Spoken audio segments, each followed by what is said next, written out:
leave all in place? I intend just to give He's a just brief starting. Let's hear what he has to summary say. of conclusions, and then one or two of my colleagues wish to make brief statements before we move to questions.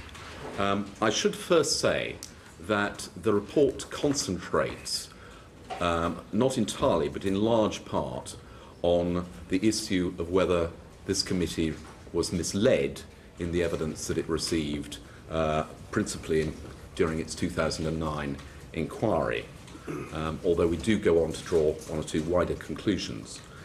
It is also important to say that the committee has not made any comment about the knowledge or the involvement or the evidence of any individuals who have been arrested.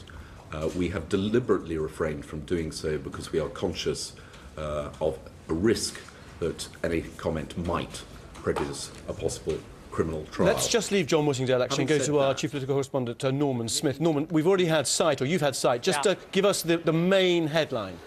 This is much, much more damning than any of us had thought. This isn't about Colin Myler, Tom Crone, Les Hinton, all of whom are found guilty of misleading Parliament. It's not even primarily about James Murdoch, who's judged to have presided over corporately misleading Parliament.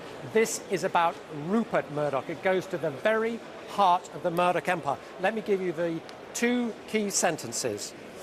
The notion that a hands-on proprietor like Rupert Murdoch had no inkling that wrongdoing and questionable practices was not widespread at the news of the world is simply not credible. They then go on to say, and this is the really crunch phrase, we conclude, therefore, that Rupert Murdoch is not a fit person to exercise the stewardship of a major international company. In other words, Rupert Murdoch presided over a cover-up.